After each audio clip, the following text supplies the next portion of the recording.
Sir? Good morning, brother. How you doing? I'm great, but you should be excited for the players that you interview a lot more than excited for me. I'm honestly. excited about all y'all, man. I love hearing all this stuff. Y'all got it going on down there, bro. Plus, they all have high praise for you, too. So we're They like, do. They love you, man. They love working for you, man. We have fun. Like I say, we're a lot different than any other professional sport because we're all in that locker room together, and there's never been a better, quote, labor management relationship than we have in Highlight. We love that, man. Well, let's talk about it a little bit. How did you let's start from the beginning, man. How did you get into this stuff? Are you from Miami originally? No, I'm from Connecticut. Okay. And the way I got into Highlight is I grew up in Hartford, and back in the day, they had a Highlight, Fronton and Hartford. And if you were 16, the age back then to drink and bet was 18. But if you were 16 with a bad fake ID, they would let you in. All right. First drink and the first bet was at Highlight. So what can I tell you? It started. Hey, the rest is history, man. Absolutely. I love that. Well, like I said, they seem to, the players all really love the way you guys support them, the different ways, the different things y'all have done to grow the game. Let's talk about it. We don't got away from the traditional style. We got the battle court now. You guys have done that. It really seems to be taking off. The players love it. Makes the game exciting for the fans. Do you like you like the battle court more, right?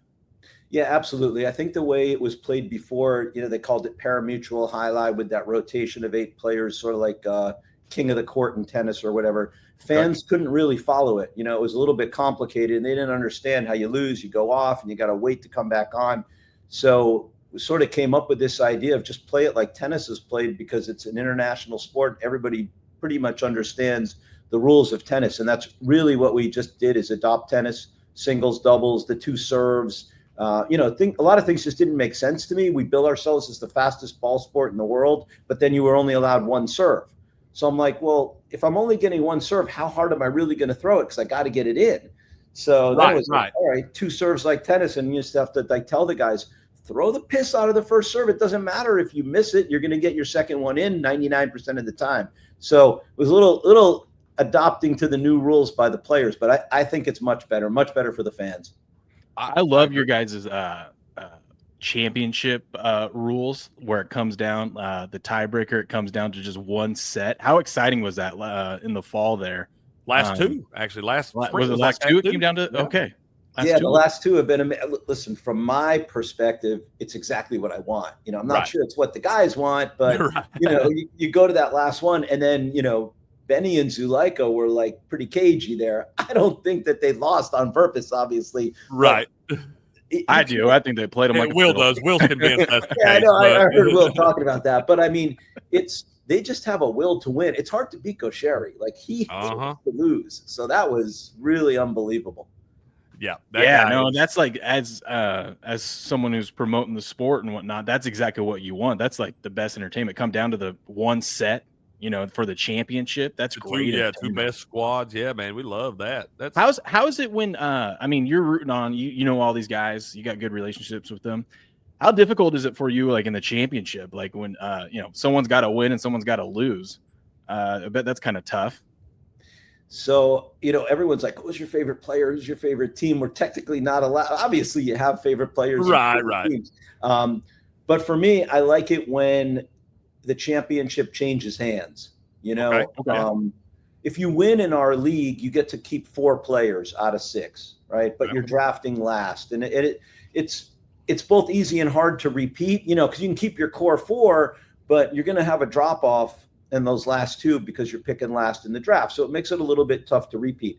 I think the Renegades have made the finals 3 years in a row, won it once and lost twice, which is incredible. And, they're owned by UD, Udonis. And so that's a lot of fun. Him, yeah. He's great. But, it's nice to see it change hands. And honestly, like Benny, who I know you guys have had on a few times, he's a quiet leader. He's young. He's one of our youngest players, but he's a quiet leader. And, it's nice to see them win. So, and then this season, I think it'll switch again for sure because of I like the way we're doing the standings now. I do too. Yes. Great. That was a great fix, man. Because like we talk about it before on here with some of the guys. Last season, you saw a team like the Devils who had some injuries and kind of fell behind early. But by the time they got most of their guys healthy, they were really already kind of out of it. With this new scoring format, it keeps it real close. You only got to get the top 4 to get in. It keeps it very tight, competitive the whole season.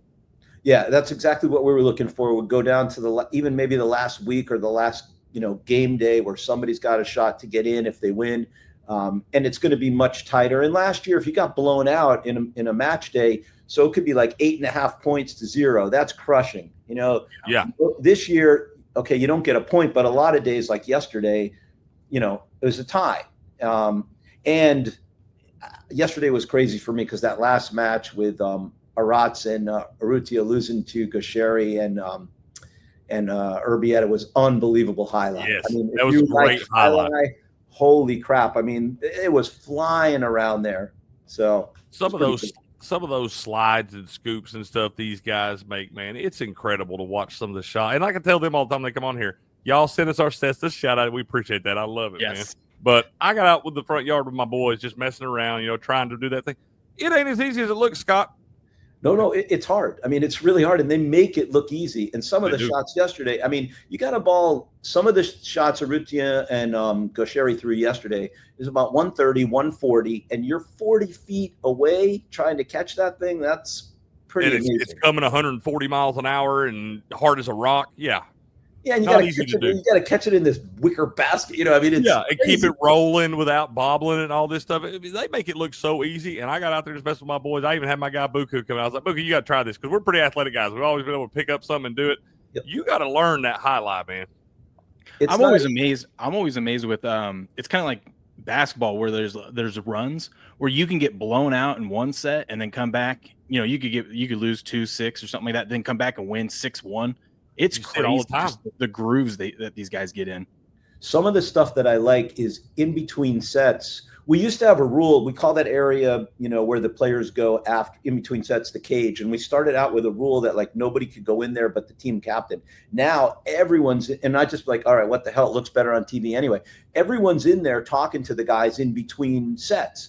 And so they're getting do this, do that, and trying to get them all fired up and everything. And you'll see that they'll lose a set, and then the team comes out and just plays out of their ass in the next set, and it's tied up going to a third set, which is great. But I think they feed off a lot of that energy in the cage in between, because in tennis you're sitting there by yourself, or if it's doubles, or boxing, you got like the manager in the corner, but now you've got your teammates there. Right. And it's pretty cool. So I like that. That's my favorite. It's one of my favorite parts. I love that when you have the little break in between sets and they go in there and you'll see somebody like a Gaucheri or an Aratz or one of these guys over there coaching up. And you can tell that it does make a difference, man. Come back. Ben talks about it all the time, how much Gaucheri's helped him and how much he's learned from him and stuff just by being coached there.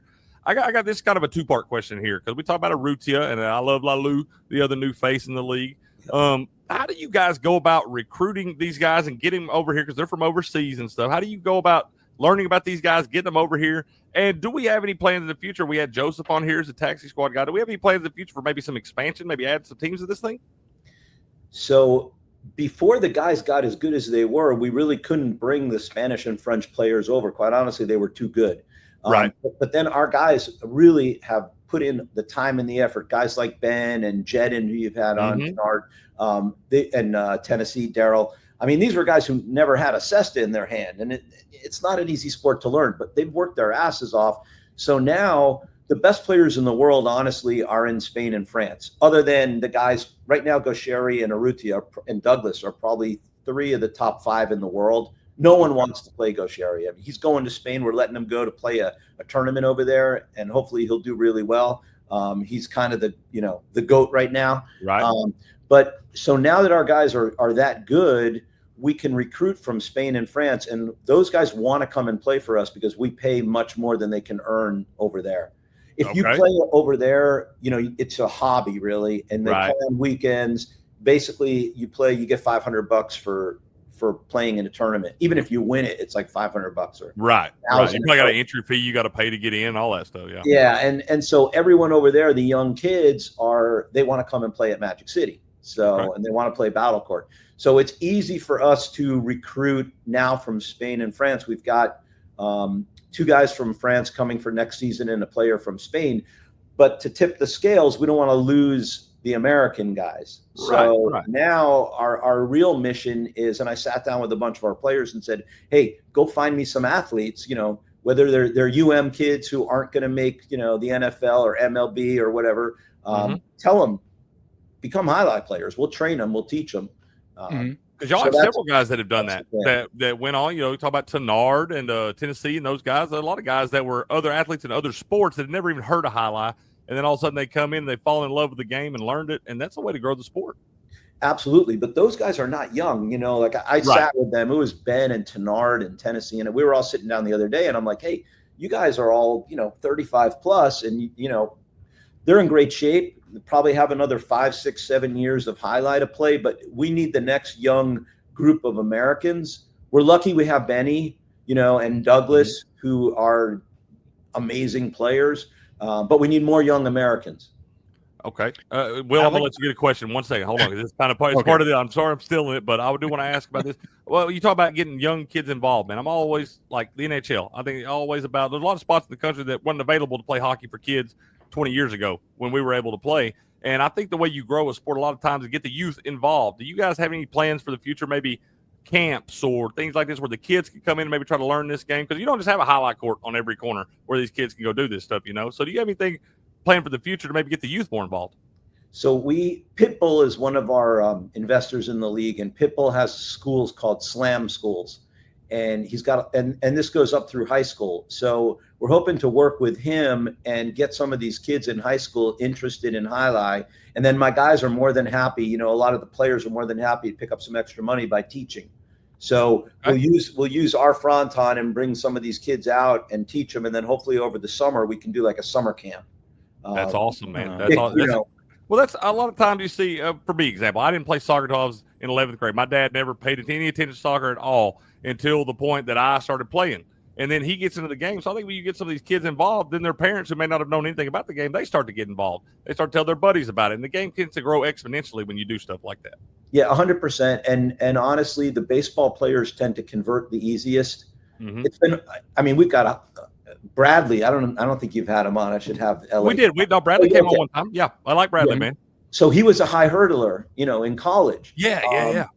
And, Tenard, obviously a football player, but the baseball players tend to pick it up the fastest, I think, because the hand-eye and, the glove and bat and all this thing. So hopefully we can find some kids who, look, everyone has dreams of going to major leagues, but let's face it, the odds are way against you. We actually would pay you more to play highlight than you're going to earn as a AA or a single A baseball player. So Right. I mean, you're in one spot in a AA. It's a hard life for a AA baseball player, man. Traveling on these different things, different city every night. Highlight, you're in one city. You can build a foundation there for your family and all those things. But I think y'all got it going on, Scott. Absolutely. So you were talking about overseas players. Do they have do they have a league over there, or is it just kind of like some people put on like they just run an organization, or what's going on over there? They actually, there's a French federation. They call it Pelota, but it's highlight. French Highlight Federation and a Spanish Highlight Federation. They're kind of two warring factions. Actually, it's kind of fun to hear about how they fight with each other. But they have basically about 30 weekends a year. They have tournaments. So the French have their own set of tournaments, and then the Spanish, which is really in the Basque country of France, they have their own set of tournaments, and they've got, young and old. I mean, everything from like 18-year-olds to 45-year-olds playing in these tournaments, and they're the best players in Spain and the best players in France. But it's kind of a weekend only thing, and then these guys are working normal jobs or going to school or whatever during the week. So we watch those tournaments and we kind of pick and choose. We can bring over really anybody that we want. Urrutia was the young up and coming French player. Like, he was the number one prospect in France. And because he can't really earn that much money playing in France, we like kind of go in and offer him a contract, and he's like, yeah, I want to come and play for you guys. And then, we got to set him up, take care of housing and everything else. But Urrutia and Lalou, the Fireballs took some big chances in the draft because no one had ever really seen them play other than on film. Right. And, I was a proponent of take these guys, but I was happy they ended up on the same team because they both speak French. They're rooming together. And I think if they were separated, you wouldn't be seeing maybe the results that the Fireballs are seeing because these guys have each other, right? Right. Living together. A big curve coming over. You're in a new country and then get adjusting to all that life and everything too. It's hard to be able to just focus on your craft. Exactly. And another thing we didn't know is Aratz knew Urrutia, and we had no idea. So Okay. turns out Aratz is on the same team with Urrutia. They knew each other. There's like this sort of bond. I think Ben said they were cousins or something. No, they're not cousins. That's what Ben told us. I didn't know. He said they're not brothers. He said, but they're cousins. I do remember him saying that. So well, he may just been maybe they're very, very distant cousins. Okay, fair enough. All right, I got to throw shade at Ben next time we get him on here. Now, give you false info. Yeah, we heard from all the players that we brought on and what started at the beginning of the season. They all told us like these guys are good. These guys are good, and when we took their word for them, we started watching. We're like, oh, they are. And it took a while for the betting markets to catch up to them, which, I mean, obviously that's what's going to happen when people are new. Speaking of betting, I love what you guys are doing, like teaming up with Hard Rock and then DraftKings and whatnot with the bettings. Obviously, we talk a lot of sports gambling, sports betting on this show. How's that going? And what's it like getting into that, restrictions and whatnot with betting? But how have you had any difficulties with expanding the betting market with Highlight? So one quick story and then one betting quote unquote tip. But you got it. If you were on Urrutia early, man, you could really do well. We made a bunch of money. I unfortunately am not allowed to wager, but right. So the story was, as a league, we had to go in front of all these commissions state by state to get approved. Mm-hmm. And DraftKings went in front of the Massachusetts Commission twice and didn't get approved. They turned them down both times. So I'm like, just let me go in front of the commission. So I go in front of the Mass Commission. It's like a Zoom thing, and you're there. And all they were talking about was the corruption in Highlight 30, 40 years ago, right. Mafia and Whitey Bulger and all this stuff. And I just sat in front of them. I said, listen, my first line to them was, I'm not Whitey Bulger. And it's a lot harder to become a Highlight player than to play in the NFL. Our guys have to get drug tested, background checked. There's no felons in World Highlight League, but we all know there's a few felons. There's a few felons in the other one. And so it was like a 30-minute thing and answering all their questions, and then boom, they unanimously approved us. But that's been the biggest hurdle going state by state, is just like, listen, we are very difficult to get approved on a player basis because FBI background check, drug test, all these hoops they have to jump through that you don't in the other sports. Right. As far as betting, and you guys hopefully are indulging when you want to. Look, there's only 36 active players. So you can pretty quickly figure out, who's good, who's not good. And then the matchups, you're basically in your own group. So you're going to play, not up or down, you're playing in your own group. And, there are definitely some spots where you can take advantage of a little bit of a mismatch when these teams are really good. And I mean, like this Lalu Cabrera team. I mean, they're an awesome team. I don't know if anyone is going to beat them in that division. And their Lulu is just getting better. Same thing with Urrutia. It takes a little while to adjust to our court. I know some of the guys have probably spoken about that. Our court's really fast because it's smaller, it's faster. You don't have that sort of time in between the throw and the catch that you get on the big court. And I always said, look, our guys are great athletes who had to become great highlight players. But great highlight players are not necessarily great athletes. So the joke used to be some of these highlight players in the 50s, 60s, 70s, they'd go out and play highlight, and then they'd come back to the cigarette that they left on their locker, and but you can't do that anymore. Right. You better be in shape, and you better be a good athlete. So guys are running around everywhere out there for extended periods of time. We saw one time, I think it was a couple seasons ago, tell us about like the longest point or something. It was like high row in them, and then 1 point will last you 4 or 5 minutes sometimes. We had 1 8-minute point. It's another thing. That's like crazy. The long points really. I mean, they're great, but they drive me crazy because we want the game to move. As it is, it's great because we can play 6 games or 6 matches in a game day, and they generally around 30 minutes or so. Some go quicker if it's two quick sets. Some a little bit longer when they go 3 sets, and you get Hyro or Nicholas or Manu. Some of these guys can throw and catch like all day long. But we keep trying to come up with ways to speed it up. And that front pad, we've lowered that like 4 times now. Okay. Because the lower we get, we can throw more of those drop shots and kill shots. I mean, we want it fast. You got that going on. You got it fast, man. It's definitely doing that. So I want one more question, and we'll let you get back to taking over the world of sports, man. But I want to know why do you guys, when you get to the playoffs, change to all doubles instead of including the singles in that as well? What do we do that for? So generally the doubles games have a little bit more parity. if we were playing singles, and we used to play one singles in the finals, and the team with the higher seed could pick it, right? So so it would be 5 doubles matches, and then you could pick, okay, this is the doubles team we don't want to play, and instead we want this singles team.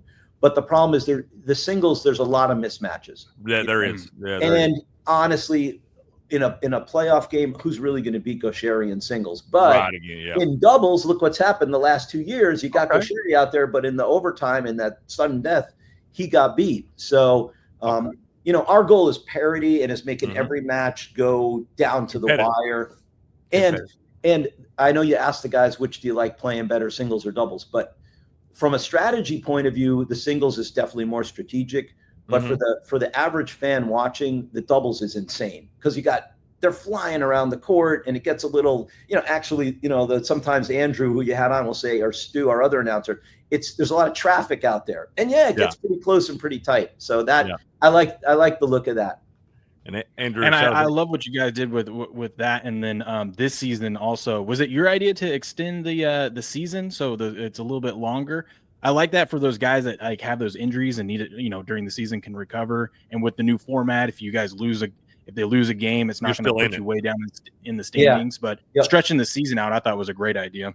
Yeah, we always try tweaking, do something different. And then listen, I don't know what's going to happen this season, but Jairo, his dad passed away, so he's been in the Basque Country on his bereavement leave.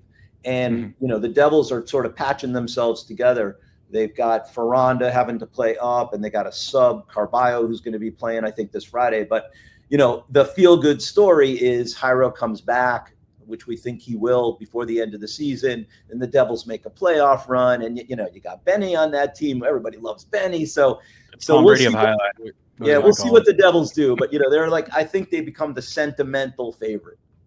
Well, we hate hearing that for Jairo and his family, man. So good vibes their way. Condolences. Hope they get all. That's a tough situation. Hope they get all that out, and he's able to get back and still help his team out down the stretch. Man, I got a little ticket on them already, Scott. I took them when they were down at the bottom plus 650. Now I'm feeling even better about it, man. We got the sentimental angle and everything. Will we winners, man?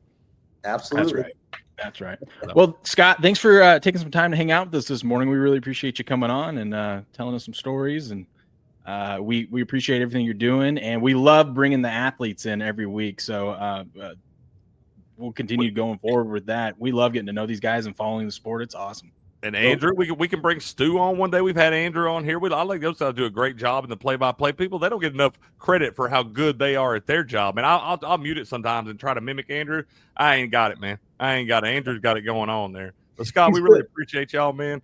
We do. Y'all take such good care of us. We love this. We've learned this the last 6-7 months here, and I've fallen in love with the game, man. I think it's growing. I think it's heading in the right direction, and we really appreciate you guys and what you're doing. Keep up the great work, man.